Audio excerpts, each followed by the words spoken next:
Waterbury police officer fired for confronting driver during traffic stop.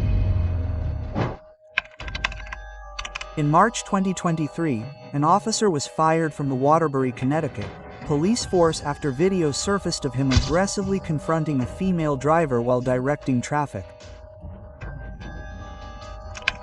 James Hinkle, a former Waterbury Police Department officer, lost his cool when a woman driving an SUV ignored his instructions to stop and drove through an intersection. In fact, Officer Hinkle accused the driver of trying to run him over. He then caught up to the driver on foot and demanded that she pull over to the side of the road and then into a parking lot, as seen on his body cam footage.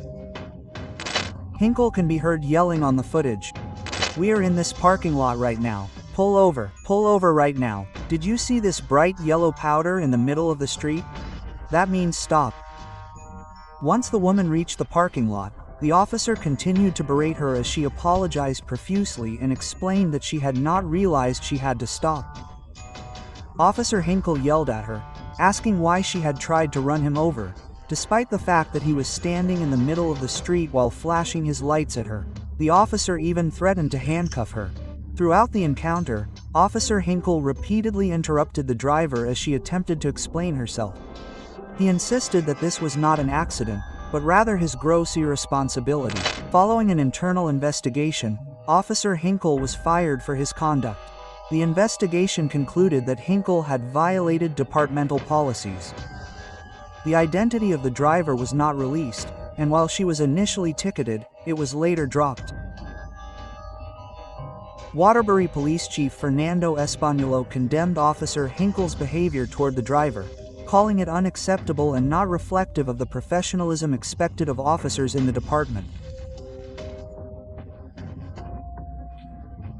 The Spanish chief also expressed deep concern during a press conference, stating that in his 30 years of service, he had not encountered a case that had eroded public trust to the extent that Officer Hinkle, who had served the department for 7 years before filing this grievance over his termination, had been in the police department's police union, stating that it was reviewing the incident with its legal counsel to ensure that Officer Hinkle received all of his collective bargaining rights. Officer Hinkle, who was in the patrol division, had been on administrative leave prior to his termination. While the officer was verbally abusive toward the woman, fortunately things did not escalate further. However, this is not comparable to our next case, where 2 officers became physically aggressive with a black driver during a traffic stop. Georgia police officers fired for punching motorist. In response to the release of a series of videos showing the assault of a handcuffed black motorist, 2 Georgia police officers were fired in September 2021. Officer Robert McDonald and Sergeant Michael Bon Giovanni were relieved of duty less than a day after the footage surfaced. The videos, captured by witnesses, vividly show McDonald assisting 19-year veteran Sergeant Bon Giovanni in kicking Demetrius Hollins while he was pinned to the ground. Although McDonald steps in to assist in the arrest, he then runs and stomps on the defenseless, handcuffed Hollins. Reports also allege that Sergeant Bon Giovanni punched Mr. Hollins in the face as he exited his vehicle. Following the release of the footage, the Gwinnett County Police Department launched a criminal investigation into the incident. According to the police report, Sergeant Bon Giovanni had stopped Mr. Hollins during a routine traffic stop, citing a missing license plate and the vehicle's failure to stop when requested as initial reasons for the stop. The sergeant stated that he detected the odor of marijuana and observed Mr. Hollins behaving erratically and heard him repeatedly yelling for his mother. The report further states that Mr. Hollins allegedly resisted arrest, refusing to place his hands behind his back when ordered to do so. As a result, he was tased and eventually handcuffed to the ground. Sergeant Bon Giovanni's report also mentioned a previous encounter with Mr. Hollins during a traffic stop, alleging that he had attempted to reach for a loaded firearm that was under the seat. However, the sergeant was not only terminated for his vile actions, but also for the false information he provided in his shock over the revelations of the investigation. Winnett's department released a statistic about the significance of his decisive action. Additionally, Chief Butchers noted that the discovery of the second video allowed them to quickly terminate a supervisor who had lied and violated both training protocols and the law. He acknowledged the significant impact of the office's actions while affirming the department's commitment to upholding the expectations associated with wearing a Gwinnett County Sheriff's badge. Chief Ayers expressed his dismay at the images and the behavior of his officers, noting that the department had invested significant resources in their hiring, training, and equipment. He emphasized that such behavior went against what they were taught in their academy and stressed that it would not be tolerated. The officers received what they deserved for their horrific actions. However, this is not comparable to our next story, in which a school police officer assaults a 12-year-old girl.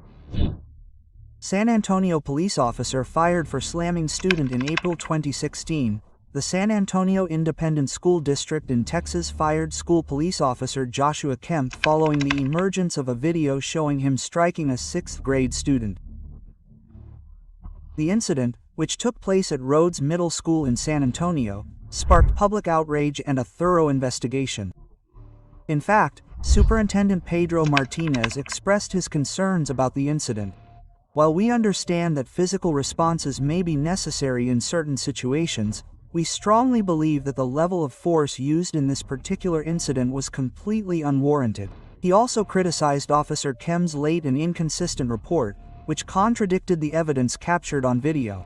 As such, Mr. Martinez emphasized that this type of behavior would not be tolerated in the district. The student involved in the incident, Yanisa Valdez, 12, shared her account of the events in interviews with local media outlets. She explained that she and another student had planned to discuss the alleged comments made about her, but as more students gathered, Officer Kem interpreted the situation as a potential fight. Yanisa, for her part, clarified that she was simply urging the other student to leave due to the growing crowd. While the school district has not officially released the identity of the student featured in the video, Yanisa's family confirmed that it was her. In the footage, which was later uploaded to YouTube, Officer Kem is seen struggling to restrain Yanisa from behind as her classmates plead with her to calm down. Officer Kem then forcefully threw her to the ground, causing her head to hit the brick pavement with a loud impact. The audience reacted in shock and fell silent as Officer Kem handcuffed Yanisa, picked her up, and led her away with a concerned student gently patting her shoulder. After the video circulated on social media, the school district launched a formal investigation conducted by police and district administration. The incident, of course, garnered significant criticism, with Judith Brown Dionis, co-director of the Advancement Project, a civil rights organization, decrying the treatment of the 12-year-old student involved in the verbal altercation as unconscionable, underscoring the urgent need to remove police officers from schools. Ms. Dionis expressed concern about the recurring pattern of police brutality affecting students of color. However, Officer Kem also garnered support from some. Following the district's announcement of his termination, the group Blue Lives Matter reported that students at the school wore white t-shirts in a show of support. The group explained on Facebook that Officer Kem had subdued a violent student by throwing her to the ground and had been given the option of resigning or being fired after a brief investigation.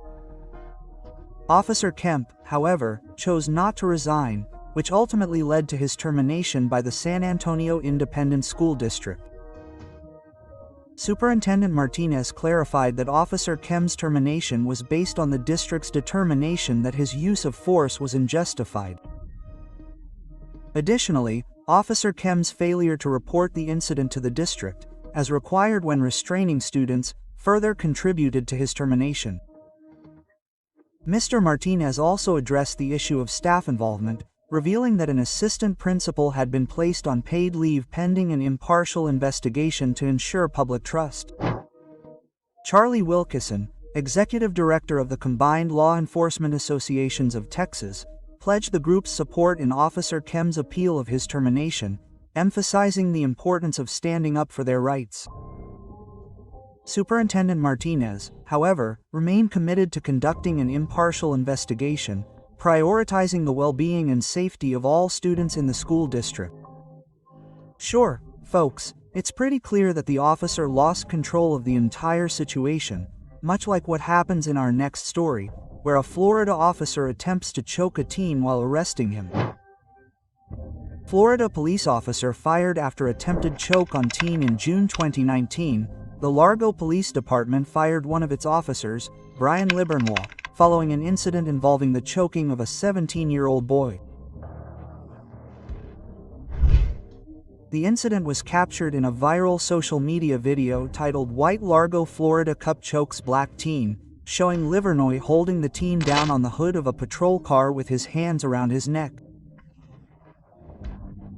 This restraint tactic, normally reserved for extreme situations, sparked outrage and raised concerns about police conduct.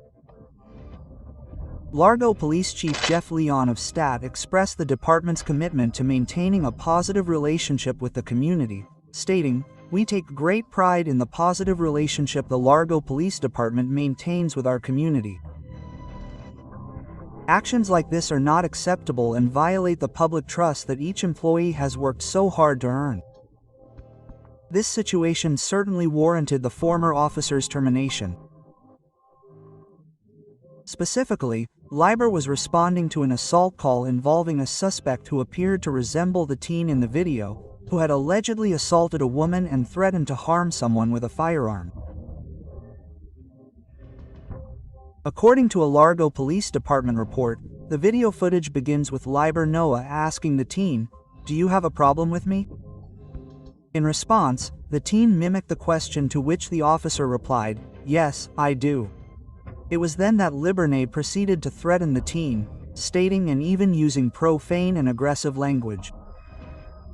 Libernois alleged in the report that the teen had displayed aggressive behavior, justifying his actions as an attempt to gain compliance. He also maintained that the chokehold had been brief and that he had used minimal force. The internal investigation, however, concluded that Libernois had engaged in intimidation, discourtesy, and rudeness, including using profane and insulting language with actions directed at another person. He was also found to have prematurely resorted to using a chokehold. Libernois was ultimately fired by the Largo Police Department just 2 months after the footage of the incident was released. But haven't you seen this incident yet? I wouldn't miss it, eh?